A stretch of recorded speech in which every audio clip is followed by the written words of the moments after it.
নমস্কার, জয়শ্রী গণেশ। প্রত্যেককে জানাই স্বাগতম আজকের বিশেষ অনুষ্ঠানে। আজকে আমরা আলোচনা করব 2025 সাল ধনু রাশির জাতক জাতিকাদের জন্য কেমন প্রকৃতির হতে চলেছে, কোন কোন ক্ষেত্রে তার ইমপ্রুভমেন্ট আমরা দেখতে পারবো, পজিটিভনেস আমরা দেখতে পারবো, আদতেও ধনু রাশির জাতক জাতিকারা ভালো থাকবেন কিনা, কোন কোন পরিস্থিতিকে সামলে উঠতে পারবেন 2025 সালে। দেখুন, নতুন বছর, নতুন এক্সপেকটেশন, নতুনভাবে আমরা প্রত্যেকে চাই জীবনচক্রকে শুরু করতে। কতটা সাকসেসফুল হতে পারবেন, দ্যাট ইজ ভেরি ইম্পর্টেন্ট। আমি মনে করি সবার প্রথমে যদি ধনুরাশির হেলথ নিয়ে কথা বলি, health will be better enough. কারণ আগামী বছর 14 মে থেকে আমরা কিন্তু জুপিটারের অ্যাসপেক্ট দেখতে পারবো আপনার সপ্তম ভাব থেকে। So it will B a great combination যে আপনার স্বাস্থ্যজনিত সমস্যা কিছুটা ঠিক হওয়া, যদিও আগামী বছর ঢায়া থাকবে, তারপরেও আমরা দেখতে পারবো 14 মে থেকে আপনার হেলথের ইমপ্রুভমেন্ট রয়েছে। 29 মার্চ থেকে 14 মে এই যে সময়কালটা, এটা জাস্ট একটু ডিস্টার্ব থাকতে পারে, মেন্টাল প্রেশার বেশি আসতে পারে, প্রকৃত সমস্যার থেকেও অ্যাংজাইটি, মানসিক সমস্যা, পরিবারের সদস্যদের নিয়ে একটা মেন্টাল প্রেশার, বিশেষ করে বন্ডিং এর অভাব বা বিবাহ সংক্রান্ত বিষয়ে তাদের কোনো একটা জটিলতার জায়গা may arise, and that's all, not more than that. তার বাইরে কিছু হবে বলে আমার একদমই মনে হয় না। সিগনিফিকেন্টলি আমি মনে করি 14 মে থেকে till December 31st health will be better enough for Sagittarius, but problem হলো শুধুমাত্র 29 মার্চ থেকে 14 মে পর্যন্ত। ইন দ্য মিন টাইম ঢায়ার একদম প্রথম দিকের প্রসেস, যে সময়ে একটা পারিবারিক ঝামেলা, মানসিক চাপ, এগুলো ম্যাক্স টু ম্যাক্স আসতে পারে, বাট তার বাইরে কিন্তু আসবে না। বিশেষ করে ঢায়ার প্রভাব ধনুরাশির জীবনচক্রে আসবে দুটো।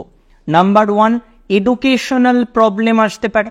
দেখুন, 4th হাউসে যখনই ঢায়া চলে একটা এডুকেশনাল প্রবলেম আসে যারা এডুকেশনের সাথে যুক্ত। এবং সেকেন্ডলি কেমনভাবে যুক্ত, সে পড়াশোনা করছে, সে কোনো একটি কোর্স পারসু করছে, সেই ধরনের ক্ষেত্রে কোনো না কোনো প্রভাব আসতে পারে, তার একটা সম্ভাবনা সাধারণত আমরা দেখেছি থাকে। দ্বিতীয় যে বিষয় আপনাদের সাথে আমি শেয়ার করতে চলেছি সেটি হলো, যারা কোনো না কোনোভাবে বাড়ি তৈরি করছেন, বাড়ি তৈরির কাজে হাত দিয়েছেন, হয়তো অর্থের এখনো পুরোপুরি জোগান করে উঠতে পারেননি, তাদের একটা প্রবলেম আসতে পারে ম্যাক্স টু ম্যাক্স 2 মাসের জন্য, মার্চের 29 থেকে মে মাসের 14। তারপরে প্রবলেম সলভ হয়ে যাবে। তাহলে হেলথ নিয়ে অসুবিধা নেই। ঢায়ার মূলত প্রভাব কিছু কিছু ক্ষেত্রে মেন্টাল প্রেশারে থাকতে পারে, মায়ের স্বাস্থ্য নিয়ে উদ্বিগ্নতার জায়গা আসতে পারে, তবে নেগেটিভ কোনো ইভেন্ট স্যাজিটেরিয়াস বা ধনুরাশির 2025 বর্ষে কিন্তু নেই। এটা নিয়ে নিশ্চিন্তে থাকুন, এটা নিয়ে কোনো অসুবিধা হবে বলে আমি কিন্তু একদমই মনে করি না। এর পরের যে কথাটা আপনাদের সাথে শেয়ার করব, দেখুন, অ্যাটলিস্ট ধনুরাশির জাতক জাতিকা ষষ্ঠে জুপিটার ছিল, 4-6 এর কম্বিনেশন। হেলথের খারাপ হওয়া, মেডিসিন খাওয়া, ডক্টর কনসালটেশন করা, ডক্টরের সাথে সমন্বয় রাখা, এই বিষয়বস্তুগুলো কিন্তু আমরা লক্ষ্য করেছি। আজকে দাঁড়িয়ে আমরা যে বিষয় থেকে ভালো একটা ফলাফল এক্সপেক্ট করছি সেটা হলো ধনুরাশির জাতক জাতিকাদের মেন্টাল প্রেশার থেকে শুরু করে অন্যান্য বিষয়ে 14 মে থেকে ইমপ্রুভমেন্ট করা, সেটা সংঘটিত হবে। What about the wealth? অর্থনৈতিক অবস্থা 2025-এ আপনাদের ঠিক কেমন প্রকৃতির থাকতে পারে, that we have to know, we have to understand. প্রথমে আপনাদের জানাই, 2025-এ আর্থিক অবস্থা কিন্তু মিডিওকর প্রকৃতির থাকতে পারে।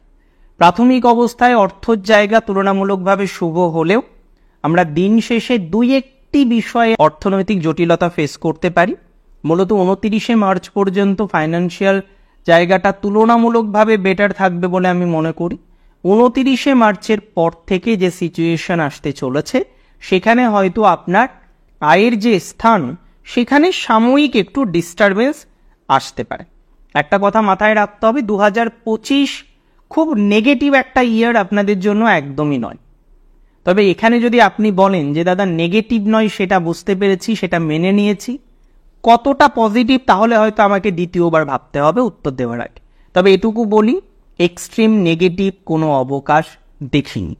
যেটুকু দেখেছি সাময়িক সমস্যা, এবং সেটা থেকে সমাধানের জায়গা ইনবিল্ট আপনাদের কিন্তু ট্রানজিট চার্টে রয়েছে। What about the educational life? চতুর্থভাবে রাহু অবস্থান করছেন এখনো। র্যান্ডম এডুকেশনাল প্রবলেম ধনুরাশির, বিভিন্ন রকম প্রবলেম, বিভিন্ন রকম পারিবারিক সমস্যা, বিভিন্ন রকম জটিলতা, এগুলো কিন্তু ধনুরাশির আছে। 29শে মার্চ পর্যন্ত ফ্যামিলি লাইফের জায়গাটা এইভাবেই চলবে, এর থেকে নেগেটিভ দিকে যাবে না। 29শে মার্চ থেকে 18ই মে পর্যন্ত একটু ডিস্টারবেন্স বাড়তে পারে। সেখানে পড়াশোনার ক্ষেত্রে আপনি হঠকারী ডিসিশন নিতে পারেন। যে কোনো কম্পিটিটিভ এক্সামিনেশনের জন্য পড়াশোনা করছেন, সেখানে গিয়ে নিজের 100% দেওয়ার ক্ষেত্রে একটা প্রতিবন্ধকতা থাকতে পারে। But end of the day এটুকু আমি আপনাদেরকে বার্তা দিতে চাই বা আপনাদের বার্তা দিতে পারি যে পজিটিভিটির মাত্রা কিন্তু বিস্তর বৃদ্ধিপ্রাপ্ত হবে। এন্ড অফ দ্য ডে গিয়ে দেখা যাবে ধনুরাশির জাতক জাতিকাদের বিভিন্ন রকম সিচুয়েশনে ইমপ্রুভ করছে, বিভিন্ন রকমভাবে পজিটিভিটির মাত্রাটা ইমপ্রুভ করছে। এবং আজকে যে জায়গায় আপনারা সব থেকে বেশি সমস্যায় রয়েছেন, ফ্যামিলি প্রবলেম, পরিবারের সদস্যদের সাথে বন্ডিং না থাকা, মেন্টাল প্রেশারের সমস্যা আসা, 29শে মার্চ থেকে 18ই মে পর্যন্ত জাস্ট একটু সাবধানে থাকুন। মে মাসের 18 তারিখের পর আমি দায়িত্ব নিয়ে বলছি প্রবলেম কমে যাবে। রাহু যখনই 4th হাউস থেকে 3rd হাউসে আসবে, অন্য প্রবলেম আসতে পারে, ভাইয়ের দিক থেকে কিছুটা শত্রুতা তৈরি হতে পারে, বাট তার বাইরে কিছু নেগেটিভিটি হবে না। ভাই বা বোনের দিক থেকে কিছুটা শত্রু তৈরি হওয়ার জায়গা অ্যাকচুয়ালি সহোদরের ছোট যারা, তাদের অ্যানালাইসিস 3rd হাউস থেকেই করে, বাট বড় যে সহোদর আছে তার অ্যানালাইসিস কিন্তু 11 থেকে করে। সো এটা কিন্তু একটু মাথায় রাখতে হবে। আচ্ছা, সেকেন্ডলি আপনাদের একটা বিষয় আমি শেয়ার করতে চাই। অনেকে চাকরি করতে করতে এডুকেশনের সাথে যুক্ত থাকেন। আজকে হয়তো আপনি চাকরির সাথে যুক্ত, বাট আপনি একটা এডুকেশন করার চেষ্টা করছেন, এডুকেশনের সাথে আপনার কন্টিনিউশন রয়েছে। আমি মনে করি এই ধরনের বিষয়বস্তুর সাথে যারা যুক্ত, সংযুক্ত, তাদের অনেকটাই পজিটিভিটির মাত্রা কিন্তু থাকবে, এবং এই বিষয় নিয়ে কোনো সন্দেহ আমি কিন্তু প্রকাশ করছি না। 2025 অপেক্ষাকৃত এডুকেশনে বেটার ফলাফল 14 মে থেকে পাবেন। কিছু কিছু ক্ষেত্রে স্লো মুভমেন্ট কাজ করতে পারে। ইচ্ছা ছিল ধরুন আপনার এ ক্যাটাগরির কলেজ পাওয়া, সেখানে আপনি বি ক্যাটাগরির কোনো একটি সেইভাবে নাম নেই, সেখানে অ্যাডমিশন করলেন। বা এমনও হতে পারে আপনার ইচ্ছা ছিল বাড়ির কাছে করবেন, সেখানে একটু দূরে করতে হতে পারে। বা অনেকে এন্ট্রান্স এক্সামিনেশন দেবেন, সবার তো র্যাঙ্কের উপর ডিপেন্ড করে। ইচ্ছা ছিল হয়তো 5000-এর মধ্যে র্যাঙ্কটা থাকবে ইঞ্জিনিয়ারিংয়ের ক্ষেত্রে, সেখানে হয়তো 7000 বা 10,000 হলো। মেডিকেলের ক্ষেত্রে হয়তো একটা ইচ্ছা ছিল, সেখানে হয়তো একটু 19-20 হলো। সো কোথাও যেন গিয়ে এডুকেশনাল হালকা প্রবলেম হতে পারে, ম্যাসিভ নেগেটিভিটি থাকবে না। অ্যাটলিস্ট 2024-এ যেভাবে আপনি এন্ট্রান্স থেকে পিছিয়ে গেলেন, যেভাবে আপনার র্যাঙ্কটা সেইভাবে আসলো না, যে কারণে আপনাকে এই ধরনের ডিসিশন নিতে হলো, এতটা নেগেটিভ ফেজ অন্তত 2025-এ আপনার জন্য থাকছে না। প্রফেশনের ক্ষেত্রে যদি কথা বলতে হয়, দেখুন 10th হাউস ইজ ইম্পর্টেন্ট। 10th-এ কেতু রয়েছে, এখনো রয়েছে। 18ই মে পর্যন্ত 10th-এ কিন্তু কেতুই অবস্থান করবে। আর একটা কথা ভেরি কনফার্ম, যে যখন 10th হাউসে কেতু, 10th হাউসের রাহু, এই ধরনের প্ল্যানেটগুলো অবস্থান করে, এই ধরনের প্ল্যানেটগুলোর ভাইবস আমরা পাই, সেখানে ম্যাক্সিমাম ক্ষেত্রেই কিন্তু প্রবলেম থাকে। আর আপনাদের সব থেকে বড় সমস্যা আইদার লিগাল ইস্যুস অথবা শত্রুতাজনিত সমস্যার অবকাশ। আপনি যদি আমায় প্রশ্ন করেন লিগাল ইস্যুস বা শত্রুতাজনিত যে বিষয়বস্তুগুলো রয়েছে, সেগুলো কবে নাগাদ মিটতে পারেন, কবে নাগাদ সলিউশন হতে পারে, আমি স্ট্রংলি আপনাকে একটা কথা বলতে চাই, এই যে প্রবলেমগুলো আপনার আছে, এই যে সমস্যাগুলো আপনার আছে, নিশ্চিন্তে থাকুন, আপনাদের নেগেটিভিটি কমে যাবে, শত্রুতা কমে যাবে। প্রফেশনাল লাইফে আরও পজিটিভিটি 18ই মে থেকে তৈরি করতে পারবেন। ধনুরাশির অন্তত লিগাল প্রবলেমগুলো মিটে যাওয়ার প্রবণতা রয়েছে। চাকরি ক্ষেত্রে উন্নতি, চাকরির পরিবর্তন, ট্রান্সফার, এই ধরনের বিষয়ে সাকসেস রেট বাড়বে। ব্যবসার ডেভেলপমেন্ট দেখতে পাচ্ছি। 7th-এ জুপিটার যখনই প্রবেশ করবে 14 মে, আর 18ই মে যখনই কেতু ট্রানজিট হবে, it will B a great transit for Sagittarius. আমরা প্রফেশনাল আপলিফমেন্ট, নতুন কাজের অপশান, নতুন চাকরির প্রবণতা, এগুলো বৃদ্ধিপ্রাপ্ত হতে দেখব।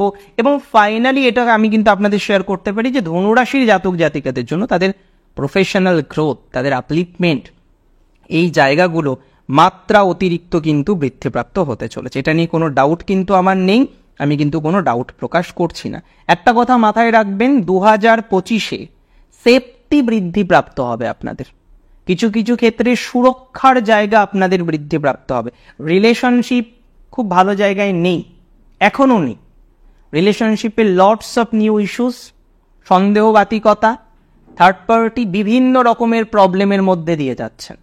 আমি খুব স্ট্রিক্টলি আপনাদের জানাচ্ছি, 2025-এর 14 মে থেকে আপনাদের রিলেশনশিপ ইস্যুসগুলো অনেকটাই মিনিমাইজ হবে এবং ম্যারেজ লাইফের ক্ষেত্রেও পজিটিভিটি আসবে।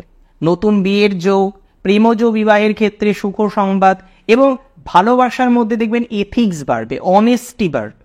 আপনার পার্টনারকে, যাকে আপনি ট্রাস্ট করতে পারেন না, মাঝে মাঝে আপনার মনে হয় তার মধ্যে এথিক্যাল প্রভাবটা কম আছে, এই জায়গাগুলো অনেকটা বেটার দিকে আসার প্রবণতা রয়েছে এবং আমি মনে করি সেটি কিন্তু প্রকৃত অর্থেই ভালো দিকে যাবে বা প্রভাবটা আরও ভালো দিকে যাওয়ার প্রবণতা দেখতে পাচ্ছি। তবে মাথায় রাখতে হবে পিতার স্বাস্থ্যজনিত বিষয় থেকে, পিতার স্বাস্থ্য নিয়ে একটু চিন্তা আসতে পারে। সোশ্যাল অ্যাক্টিভিটি যারা করেন সচেতনতা রাখবেন। শত্রু কিন্তু আপনার সাফল্যে জেলাস ফিল করবে এবং প্রবলেম ক্রিয়েট করার চেষ্টা করবে। পারিবারিক শত্রু, বিশেষ করে ভাই বোন, এদের থেকে খরচ এক্সট্রা হতে পারে। We have to control that. Overall আমি মনে করি ধনুরাশির জাতক জাতিকাদের 2025 যথেষ্ট পজিটিভ একটা বছর। কারেন্ট যে পজিশনে আছেন তার থেকে ডেভেলপড হবে এবং আরও বেশি ভালো থাকতে পারবেন। অনেক ভালো থাকুন আপনারা, প্রত্যেকে সুস্থ থাকুন, স্বাভাবিক থাকুন, মূল স্রোতে থাকুন। শেষ করছি এখানেই। জয় শ্রীগণেশ।